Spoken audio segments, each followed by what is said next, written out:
here to say to the seniors of British Columbia, they deserve better. They deserve better than they're getting from Gordon Campbell and the Liberals. It's appalling that we're having to gather together to protest seniors being moved from their home communities. The only homes they know are being shut down by this government with no consultation, no discussion, and no regard for the kind of difficulty that this causes seniors and their families. So, you know, Gordon Campbell won't listen to the seniors of British Columbia. We're listening to them. They deserve respect, and they're not getting it from this government. What you spend on care is too low. We can't afford assisted living, home support's been cut. We'd like to stay around a little longer, but Viha, we're checking out a nice ice floe. We have about a dozen speakers here, so we want to get moving. First of all, we'd like to hear from Carole James, leader of the NDP of British Columbia.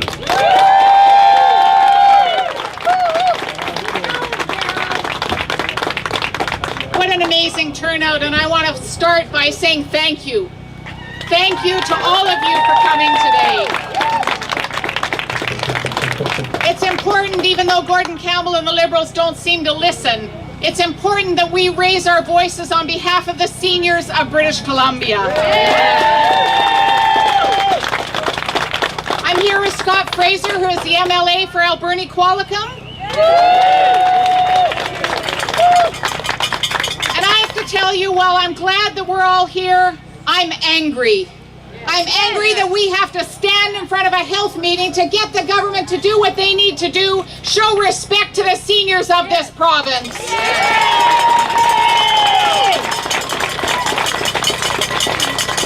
Ever since this government came into power 7 years ago, they broke their commitment to the seniors of British Columbia by not building the 5,000 long-term care beds that they promised.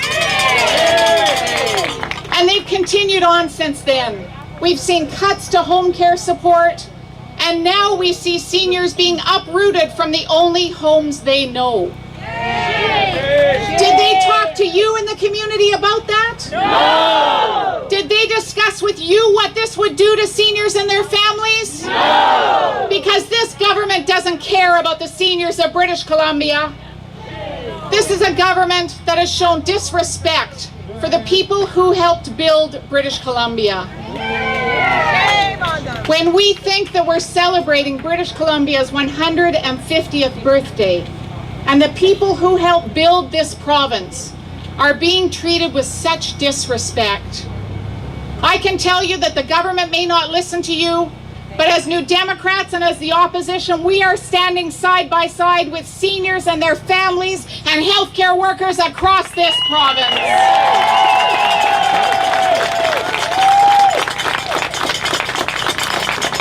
I also want to let you know that we put forward some ideas and some solutions to the healthcare system as well. We proposed in the legislature that we put in place in British Columbia an independent seniors advocate to be a real voice for the seniors of British Columbia. I also put forward a private member's bill to say that every licensing inspection report should be made public so you can find out what's going on in those homes that your seniors and families are in. Now, I don't think it'll be any surprise to any of you that the government refused to let those pieces of legislation be debated. They refused to bring them forward for discussion. But we're not going to stop. We're going to keep the fight up. The crowd and the kind of support that we see here today shows the government that this issue is not going to go away. We are going to continue to stand up for seniors, and then if the government wants this to be an election issue, so be it. We'll make it an election issue. We'll stand up for seniors. Thank you, everyone, for being here. Thank you for your... Thanks, Carole.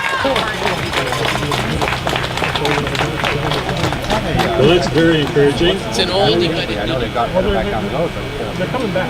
yeah. John from the Oceanside Coalition made one statement that I disagree with. He said we're stuck with this healthcare model for a long time to come. By my calculations, May 12th next year, we can change that. You need politicians to come to events like this and listen, and really listen. And you saw the leader of the opposition, Carole James, my boss, come here to listen, to take part, to support. Doug Routley, great, powerful speaker from Cowichan, again, here to support and listen. And Barb talked about Bill 29. We have a premier that lied. He said, well, yeah, he lied. He said he wouldn't tear up any contracts. He defiled the Charter of Rights and Freedoms and stripped away those rights from thousands and thousands of healthcare workers in this province. Now, the last time I looked, if you're the leader of a province, any jurisdiction, your fundamental role is to protect those rights and freedoms that people fought for. And it's ironic that some of those people that fought for those rights and freedoms in this country now need our help, and they need our help in complex care and seniors facilities they're being treated as commodities. A bunch of bean counters in there are determining how best to make a profit margin for friends and insiders. And there's nothing more precious, there's nothing more important than our seniors who built this healthcare system, this great healthcare system. There's no way we're going to let these bozos dismantle public health care in this province. We'll take it back. Thank you all for coming here today. Thank you very much.